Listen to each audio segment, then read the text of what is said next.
Hello everyone, good morning. তোমরা প্রত্যেকে কেমন আছো? আশা করি প্রত্যেকে খুব ভালো আছো, আর আমি তো তোমাদের ভালোবাসায় খুব ভালো আছি। তো তোমাদের সোনাই সকাল সকাল উঠে পড়েছে, তোমাদের সোনাইকে রেডিও করে দিয়েছি। আজকে আমাদের পুরীতে তৃতীয় দিন। তো আমরা আজকে যাব জগন্নাথ দেবের মন্দিরে পুজো দিতে। বাইরের অবস্থাটা একটু দেখাচ্ছি। মানে যেখানেই যাব আমাদের বৃষ্টি পেছন ছাড়বে না। এতদিন বৃষ্টির লেশ মাত্র ছিল না। কালকে থেকে যেহেতু আমরা জানোই বেরিয়েছিলাম সাইট সিন করতে, কালকে থেকেই বৃষ্টি। দাঁড়াও বাইরের অবস্থাটা দেখায়। কালকে সারা রাত বৃষ্টি হয়েছে। ইভেন হ্যাঁ, তো কালকে তো সারা রাত বৃষ্টি হয়েছে, এখনও অঝরে বৃষ্টি পড়ছে। তারা বাইরের অবস্থাটা একটু দেখায় তোমার। তো দেখো কি অঝরে বৃষ্টি পড়ছে। জানি না কি করে এখন পুজো, বুঝতে পারছি না কি করে পুজো দিতে যাবো। জগন্নাথ দেবের কি ইচ্ছে বুঝতে পারছি না। আমাদের কি না নাচ নাচাচ্ছে। আসলাম তো সেদিনই আমার পাটা গেল, আর কালকে থেকে আবার বৃষ্টি। আজকে পুজো দিতে যাবো ভাবলাম, তো জানি না কি হবে। চলো তোমাদের সঙ্গে পুরোটাই শেয়ার করবো। তো দেখো আমি পুরো রেডি হয়ে গেছি, এখন মন্দিরে পুজো দিতে যাব বলে, কিন্তু বাইরে যা বৃষ্টি পড়ছে জানি না কখন যেতে পারবো। দেখা যাক জগন্নাথ দেবের কী ইচ্ছে। তো যেহেতু বৃষ্টিটা একটু কমেছে আর রোদের দেখাও মিলেছে, তো আমরা ভাবলাম এই ফাঁকেই তাড়াতাড়ি বেরিয়ে পড়ি পুজো দেওয়ার জন্য, এটাই হবে সঠিক সময়। তো এক এক করে আমরা দেখো রেডি হয়ে বাইরে বেরিয়েও পড়েছি। আর কি আর বলবো, জগন্নাথ দেবের ওপরে তো আর আমাদের হাত নেই, উনি যেটা চাইবেন সেটাই হবে। তো কিছু দূর যেতে না যেতেই যেটা হলো, আবার বৃষ্টি নামলো। মানে গোটা রাস্তাতেই আমাদের দেখো কি অবস্থা রাস্তাটা হয়ে আছে। মানে কত বৃষ্টি হয়েছে তাহলে তোমরা বুঝতেই পারছো। এই দেখো আবারও বৃষ্টি শুরু হয়ে গেছে। আমি পুরো ভিডিওটা করতে পারিনি যেহেতু ফোনটা আমার কাছে ছিল না, টুম্পার কাছে ছিল।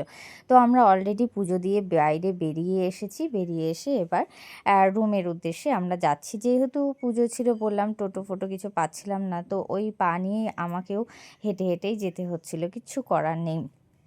তো রোদ বৃষ্টি বৃষ্টি রোদ এই চলছিল। ভালো করে আমি ভিডিও করতে পারিনি পুজো দিতে গিয়ে। ওই যে বললাম ফোনটা আমার কাছে ছিল না। যখন যেমন বৃষ্টি হয়েছে, যে যেখানে পেয়েছে মানে পেরেছে দাঁড়িয়ে পড়েছে, আর আমার হালাত দেখো কি খারাপ।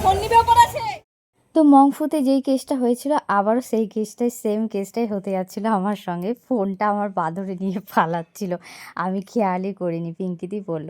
তো যাই হোক ফাইনালি আমরা সেই মামা ভাগ্নেতেই গেলাম খেতে। সোনাইয়ের পাপা ঘুমাচ্ছিল, সোনাইয়ের পাপার শরীরটা একটু খারাপ করছিল, তো সোনাইয়ের পাপা যায়নি, আমরা সবাই মিলে গিয়েছিলাম। নর্মাল যেরকম ভেজ থালি হয় সেরকমই নিয়েছিলাম, তাছাড়া এক্সট্রা যেটা অ্যাড হয়েছিল সেটা হলো রুই মাছ। তো সবাই কৌশিকদা আবার রুই মাছ আর কাতলা মাছ ভীষণ ভালো খায়।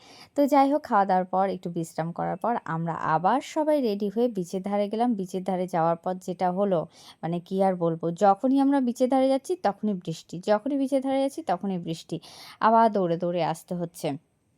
তো এখানে পিঙ্কিদিরা কিছু কেনাকাটা করছিল, দেখছিল। আর সোনাই এই দেখো এটা বুড়োদা কিনে দিয়েছিল সোনাইকে, দুষ্টু বুড়িকে। তো ওটা নিয়ে ওরা খেলার জন্য গিয়েছিল বিচের ধারে, কিন্তু খেলতে পারেনি বেচারারা। কি বলবো আর, মানে যখনই যাচ্ছি বিচের ধারে, আর আমার চুল ওরা দেখে বুঝতেই পারছে যে কী পরিমাণে ওখানে হাওয়া দিচ্ছে। তো যাই হোক ওই একটু ঘুরে ঘুরে স্টলের কাছে, আমি যেহেতু এবার কিছু কিনিনি, তো আমি পিঙ্কি দিদির সঙ্গে একটু ঘুরে ঘুরে দেখছিলাম। আর এ দেখো রাতের ভিউটা তোমাদের সঙ্গে একটু শেয়ার করে নিই। মেয়েগুলোকে একটু বসিয়েছিলাম খেলার জন্য, কিন্তু 5 থেকে 7 মিনিটও বসতে পারিনি ওখানে। আবার বৃষ্টি শুরু হয়ে গেছিলো। আমরা আবার পাড়েতে গিয়ে, মানে যেখানে ছোটো ছোটো স্টলগুলো আছে দেখতেই পাচ্ছ কেমন হাওয়া দিচ্ছে, তোমরা বুঝতেই পারছো। আবার ওখান থেকে ছুতে ছুতে চলে এসেছি। তো ওখান থেকে বেরিয়ে আসার পর কিছু সি ফুডস খেলো, দিয়ে ওখান থেকে খাওয়ার পর আমরা রুমে চলে গিয়েছিলাম। তো আমার ব্লগটা কেমন লাগলো তোমরা অবশ্যই কমেন্ট করে জানিও, আর লাইক শেয়ার করতে একদম ভুলো না। তো আজকের ব্লগটা আমি এখানেই শেষ করলাম। টাটা, রাধে রাধে।